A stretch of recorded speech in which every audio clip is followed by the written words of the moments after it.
जोहार साथियों, बहुत बहुत नमस्कार आप सभी को। आज रविवार था। आज पूरे भारत में यूनियन पब्लिक सर्विस कमीशन के द्वारा यूपीएससी 2025 प्रीलिम्स परीक्षा का आयोजन किया गया था। हमारे तमाम युवा साथी पार्टिसिपेट किए थे। मुझे विश्वास है बहुत सारे हमारे झारखंड के साथियों ने भी एग्ज़ाम दिया होगा। उन सभी का यूपीएससी का सपना साकार हो, मैं ईश्वर से प्रार्थना करता हूँ, विनती करता हूँ, आशीर्वाद चाहता हूँ। प्यारे साथियों, हम भी गए हुए थे, मैंने भी एग्ज़ाम दिया, कुछ देर पहले लौटा हूँ, इसीलिए थोड़ा सा आज मैं कोई अपडेट नहीं दे पाया, लेकिन बहुत सारी चीज़ें आप सभी से चर्चा करनी है, बतानी है, उसको लेकर के मैं जुड़ रहा हूँ। एक एक करके मैं बात करूँगा। बात करने से पहले प्यारे साथियों, बाबा भीमराव अंबेडकर को हम नमन करते हैं, हम उनको प्रणाम करते हैं। अनुच्छेद 19 को हम प्रणाम करते हैं। और निश्चित तौर पर यदि हम कहें, गर्व से हम कहते हैं कि हम लोकतांत्रिक देश में रहते हैं। गर्व से कहते हैं हम एक ऐसा देश में रहते हैं जहां पर संविधान से बढ़कर कोई नहीं है। जो भी है सब कुछ संविधान है। जो भी हम लोग करेंगे संविधान के दायरे में करेंगे। हम लोग विद्यार्थी हैं और विद्यार्थी का परम धर्म होता है व्यवहारिक विद्या प्राप्त करके राष्ट्र के कल्याण में अपना योगदान देना, अपना जीवन को बेहतर बनाने के साथ साथ राष्ट्र के जीवन को बेहतर बनाना। यही तो परम धर्म होता है प्यारे साथियों। और इस दिशा में हम लोग जहां पीछे छूटते हैं, जहां पर इस दिशा में हम लोगों के साथ कहीं गलत होने की कोशिश होती है, करने की कोशिश होती है, वहां पर हम लोग खड़े होते हैं और हमेशा होंगे। दुर्भाग्य की स्थिति यह है कि जो कमजोर है इस देश में, उसके लिए ऐसा लगता है जैसा कि उसके लिए कोई लोकतंत्र का मायने नहीं है, संविधान का कोई मायने नहीं है। संविधान की सारी ताकतें कुछ लोगों के पास लगता है सीमित हो जाती है, कुछ लोगों के पास केंद्रित हो जाती है, जब्त हो जाती है। आपको पता हो, कुछ दिन पहले मध्य प्रदेश का एक कोई मंत्री है, हमारे सेना के खिलाफ बयान देता है। देश के रक्षा करने वाले सच्चे सपूतों के खिलाफ बयान देता है, लेकिन फिर भी उनके खिलाफ कोई बड़ी कार्रवाई नहीं होती है। आपको पता हो, एक बिहार की एक महिला है, कुछ नाम है, नेहा हुआ, क्या नाम है आप जानते होंगे, देश के खिलाफ बोल देती है, सेना के खिलाफ बोल देती है, टेररिस्ट के को ही मान लेती है कि उन्होंने बहुत सोची समझी साजिश के तहत उन्हें पहलगाम के घटना को अंजाम दिया, हमारी सेना की चूक थी। किसी तौर पर चूक रही होगी, लेकिन फिर भी जिस प्रकार से उनका बोलने का था वो सही नहीं था, लेकिन फिर भी उनके खिलाफ कोई कार्रवाई नहीं होती है। लेकिन हम अपने अधिकार के लिए बोलेंगे।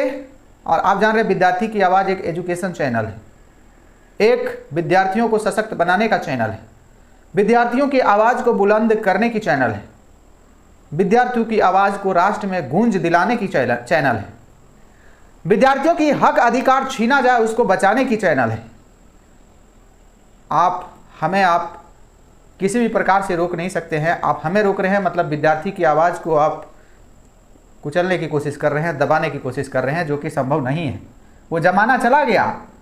लोग कहते हैं कि अंग्रेज चले गए, अंग्रेजियत अभी भी है। निश्चित तौर पर कभी कभी किसी चीज़ में ऐसी मानसिकता दिखती है, दुखद होता है। ऐसा लगता है एक भारत, एक गांधी का भारत है ही नहीं, अंग्रेजों का भारत है, ऐसा लगता है। लेकिन फिर भी ऐसा लगने का कारण है हमारे और आपके अंदर जागरूकता की कमी, एकता की कमी, गट्स की कमी, जिसके कारण हर जगह लाल फीताशाही सिस्टम आप पर हावी होती है, जिसको आप जनता के नौकर समझते हैं। वो जनता के भाग विधाता बनकर बैठे हुए हैं।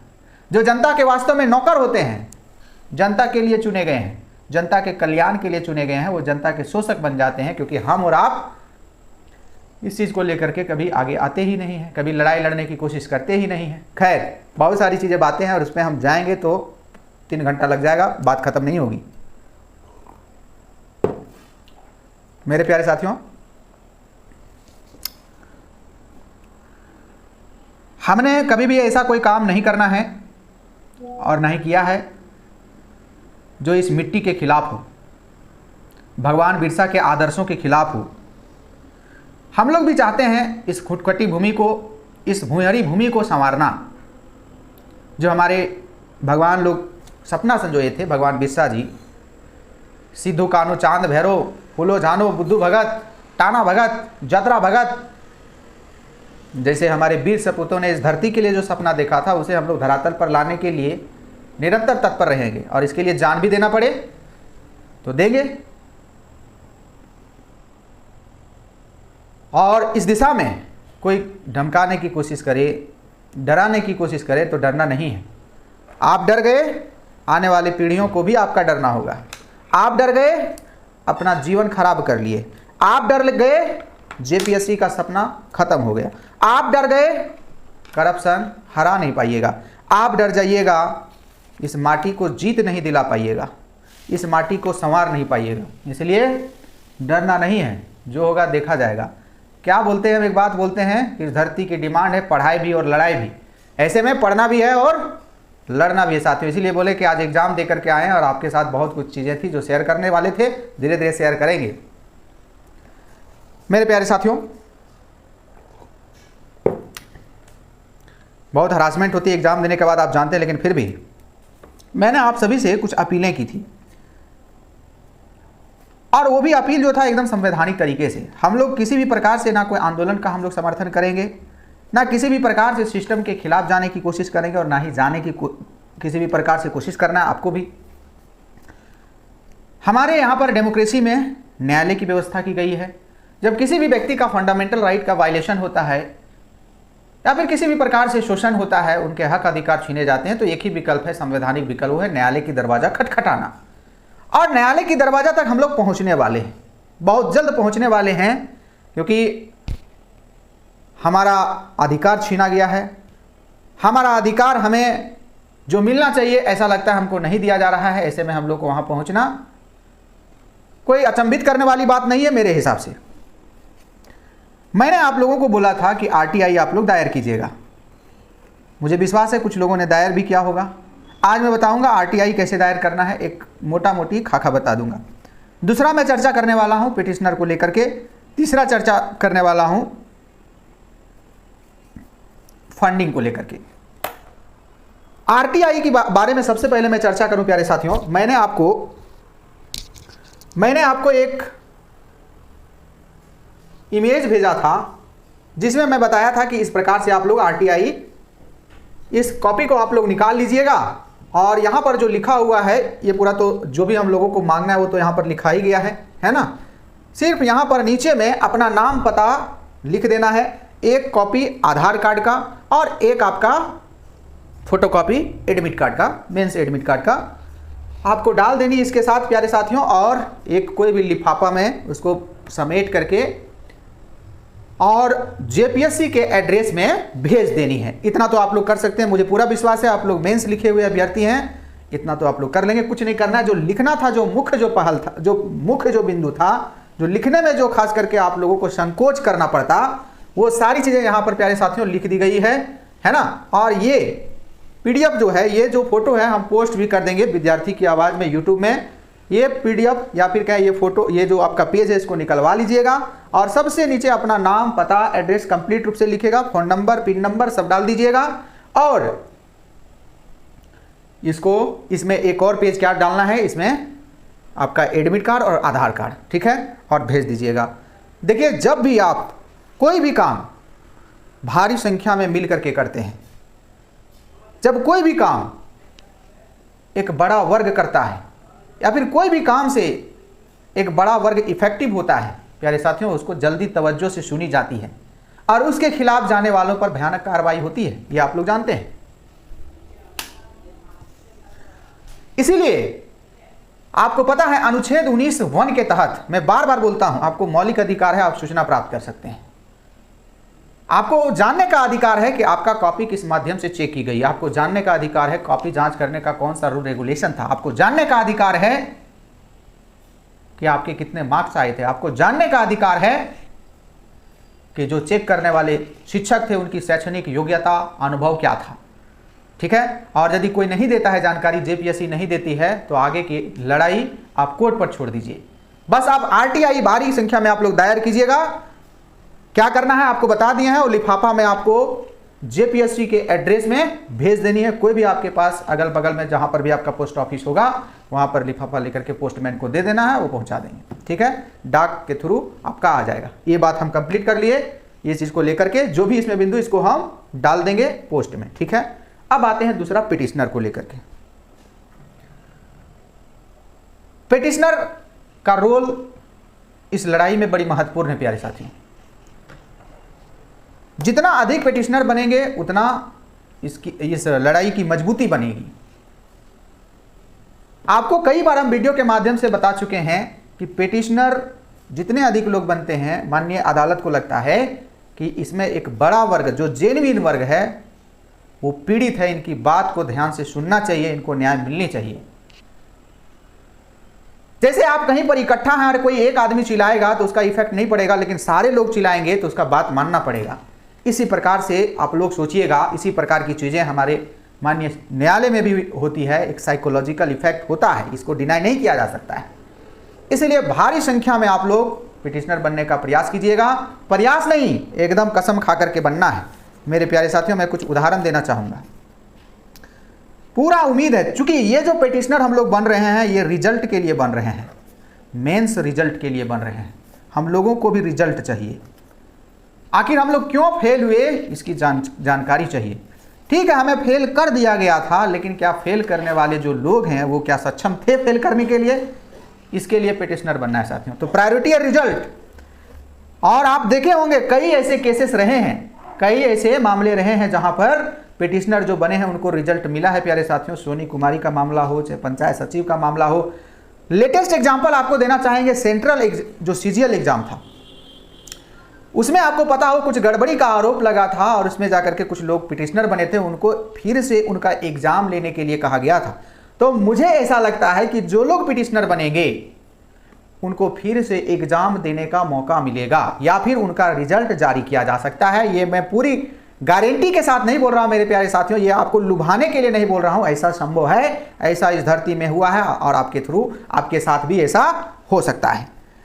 तो क्या क्या संभावना बनती है यदि आप पिटिशनर बनते हैं? हमारा केस मजबूत होगा, पहला पॉइंट। आपका कॉपी, जो लोग पिटिशनर बनेंगे उनका ही केवल कॉपी चेक हो सकता है। तीसरा, उनका ही केवल रिजल्ट जारी हो सकता है। समझ लीजिएगा ध्यान से, है ना। तो ये तीन जो है साथियों, ये तीन बड़े पॉइंट है पिटिशनर से संबंधित। ये बड़ा फायदा है, इसीलिए कसम खा करके पिटिशनर बननी है। पिटिशनर के लिए किस प्रकार से बनना है इसको लेकर के हम एक वीडियो जारी कर देंगे। सारी प्रक्रिया यहाँ पर बोर्ड के माध्यम से बता देंगे। हालांकि उसमें आपको फिजिकली रूप से हाजिर होना पड़ेगा क्योंकि साइन करना पड़ेगा। कुछ लोग बने हैं उनको पता होगा। अब देखिए अगला पॉइंट जो है साथियों वो है एप्लीकेशन का। एप्लीकेशन JPSC को, जैसे कि हम लोग सम्माननीय कहना सही होगा, सम्माननीय वकील महोदय से हम लोग सलाह लिए और उन्होंने स्पष्ट कहा है कि जितने भी लोग आप लोग पीड़ित हैं और जो रांची और उसके इर्द गिर्द क्षेत्र में रहते हैं, रामगढ़ में रहते हैं, हजारीबाग में रहते हैं, जो आ सकते हैं सभी लोग आइए, एक एप्लीकेशन लिखेंगे आयोग को और एप्लीकेशन सौंपेंगे, रिसीविंग प्राप्त करेंगे। वो रिसीविंग हम लोग कोर्ट के आधार में भी जोड़ेंगे। तो अधिक संख्या में आप लोग एप्लीकेशन दीजिएगा कि माननीय ये जो आप लोग कॉपी चेक किए हैं इससे हम संतुष्ट नहीं हैं। जिस लेवल के शिक्षकों के द्वारा ये कॉपी चेक करवाया जाना चाहिए था उसका घोर उल्लंघन किया गया है। इस रिजल्ट के हम खिलाफ हैं और इसे अतः रद्द की जानी चाहिए। इस प्रकार का हमारा एप्लीकेशन होगा। एप्लीकेशन में हम लोग एडमिट कार्ड अपना ये कर देंगे, उसमें भी आधार कार्ड जोड़ देंगे और रिसीविंग ले लेंगे। ये कोर्ट का आधार बनेगा। जितना अधिक संख्या में, ध्यान रहे ये है लैंग्वेज पेपर के लिए, क्योंकि अभी तक जो हमें एविडेंस मिला है प्यारे साथियों वो है लैंग्वेज को लेकर के, ठीक है। लेकिन बाद में आगे परत दर परत खुलता जाएगा। तो लैंग्वेज कॉपी जो चेक कराई गई है वो घंटी आधारित शिक्षकों से चेक कराई गई है। उनका सारा नाम निकाल लिया गया है कि कौन कौन चेक किए हैं, वो पूरी जानकारी हमारे पास आ चुकी है। इसलिए बेफिक्र रहिए, वो योग्य नहीं थे लेकिन फिर भी चेक किए हैं। मतलब साफ समझिए कि कोई इंटरनेशनल क्रिकेट मैच हो रहा है लेकिन आउट देने वाला जो एम्पायर है या फिर सिक्स देने वाला जो एम्पायर है, निर्णय देने वाला जो एम्पायर है वो गली मोहल्ला क्रिकेट का पहुंच गया है, ICC का एम्पायर नहीं है। अब सोच सकते हैं क्या वो फैसला माना जाएगा? क्या वो फैसला माना जाएगा? और ऐसा होता है? नहीं होता है। इसी प्रकार का गेम यहाँ हुआ है। इसलिए आप विश्वास रखिए, इसका भविष्य कुछ नहीं है। आप लोग विश्वास रखिए, जो डिजर्विंग कैंडिडेट हैं, जो मेहनती कैंडिडेट हैं, जिनको अपना लेखन शैली में भरोसा है, जिनको अपना मेहनत पर भरोसा है, उनका रिजल्ट इसी जेपीएससी में दिलवा के रहेंगे। ये आपको भरोसा दिलवाते हैं और इसके लिए कोई कसर नहीं छोड़ेंगे प्यारे साथियों। तो एप्लीकेशन लैंग्वेज में जिनका जो लैंग्वेज पेपर है, संबंधित लोग एप्लीकेशन देंगे। सिर्फ लैंग्वेज, कोई खोरठा भाषी होंगे तो खोरठा पेपर का जिक्र करेंगे, कोई नागपुरी होंगे नागपुरी का जिक्र होगा, 5 परगनिया, इंग्लिश, हिंदी, जो भी, ठीक है। और इस प्रकार से हम लोग एप्लीकेशन दायर करेंगे। इसका फॉर्मेट जल्द भी हम पोस्ट कर देंगे और एप्लीकेशन कल ही देना है प्यारे साथियों। कल कौन दिन है? सोमवार है। कल ही हम लोगों को एप्लीकेशन दे देनी है आयोग को, ताकि आयोग को ना लगे कि हम लोग उनको अवगत नहीं कराए थे। उनके समर्थन में, खिलाफ में कोई जवाब देती है आयोग तो हम लोग सुन लेंगे, कोई बात नहीं। हम लोग तो चाहते हैं समस्या का हल हो, हमें पारदर्शिता के साथ सब कुछ बताए जाए कि हाँ हमने इतना कटअप रखा है, कटअप तो जारी हुआ नहीं है, जारी किया जाना चाहिए था। और भी जितने भी पीसीएस एग्जाम होते हैं वहाँ पर जहाँ पर भी डिजिटल माध्यम से चेक होता है कॉपी, वहाँ चेक होने के तुरंत बाद, मतलब रिजल्ट जारी होने के तुरंत बाद एक उसका कॉपी जो है अपलोड कर लिया जाता है संतुष्टि के लिए, पारदर्शिता के लिए। यहाँ पर वो भी मेंटेन नहीं किया गया है। किस नियम के तहत ये डिजिटली माध्यम से चेक किए हैं वो भी नियम कोई बनाया नहीं गया है, अचानक पहली बार ऐसा हुआ है। प्यारे साथियों, विश्वास रखिए, बहुत गड़बड़ी हुई है रिजल्ट में, ये आशंका हर कोई जता रहा है, इससे कोई दो राय नहीं है। इसमें किसी प्रकार से इसको खारिज नहीं किया जा सकता है। बहुत बड़े सुनियोजित तरीके से यदि कहें यहाँ पर गड़बड़ी हुई है, एकदम सही बात है प्यारे साथियों। तो इसको लेकर के आप लोग संज्ञान में आइए प्यारे साथियों, और आपको विश्वास दिलाते हैं कि आपके भविष्य इसी में हम सुरक्षित करके दिखाएंगे, इसी में आपको वीडियो सीओ बना करके दिखाएंगे प्यारे साथियों। क्योंकि जो मेहनती है उनका रिजल्ट कोई नहीं रोक सकता है। जो डिजर्विंग कैंडिडेट है, जिनको लगता है कि नहीं मेरा रिजल्ट होना चाहिए था, नहीं है, हमने वो सारे आंसर में दिए थे जो आंसर की डिमांड थी, लेकिन फिर भी हमारा रिजल्ट नहीं है। तो ऐसे में आपका रिजल्ट होगा, ये पूरा विश्वास दिलाते हैं और कहते हैं मरता क्या नहीं करता, हमारे पास कोई विकल्प नहीं है। और अभी नहीं लड़े तो अगला जेपीएससी में भी आपका सपना सिर्फ और सपना ही धरा रह जाएगा। नए नए तरीके, हथकंडे जुड़ गए हैं आपको बाहर करने के लिए, आपके मेहनत को बाहर कैसे किया जाए इसके लिए नए नए चीज़ें जोड़े जा रहे हैं। और सिर्फ आप सपना देखते रह जाएंगे। और आपको पता है, इतना पढ़ लिख करके यदि आप अधिकारी नहीं बन पाए, वीडियो सीओ नहीं बन पाए, तो पढ़ाई का कोई महत्व नहीं। फिर से हम बोलेंगे, हम लोगों को कोई गैर संवैधानिक काम नहीं करनी है, बाबा भीमराव अंबेडकर के संविधान के अंतर्गत ही काम करनी है। यहाँ के सिस्टम, यहाँ की सरकार के जो कानून है उस कानून के अंतर्गत ही काम करनी है। कोई भी किसी भी प्रकार से उग्र नहीं होना है, किसी भी प्रकार से हम लोग असंवैधानिक काम नहीं करनी है। सबको अधिकार है लड़ाई लड़ने का, सबको अधिकार है आवाज़ उठाने का। कोई आंदोलन करेंगे, कोई मीडियाबाजी करेंगे, कोई जाकर के धरना प्रदर्शन करेंगे, सबको कीजिए। लेकिन आप विद्यार्थी हैं, आपका जो अभी वर्तमान में जो लीगल राइट है, कानूनी विकल्प है, उसी में आपको आना है प्यारे साथियों। इसके अलावा अभी कुछ दिमाग में नहीं सोचना है, नहीं तो सारी चीज़ें भटक जाएगी, हम लोग बिखर जाएंगे, हम लोग नहीं पहुंच पाएंगे अपने उद्देश्य तक। इसलिए ध्यान रखिएगा। चलिए फिर से मिलेंगे कोई अपडेट जब हम कुछ आगे बढ़ेंगे उसके साथ। तब तक आप सभी को फिर से नमस्कार, फिर से जोहार, और इस माटी की जय, भगवान बिरसा की जय और माँ भारती की जय। धन्यवाद साथियों।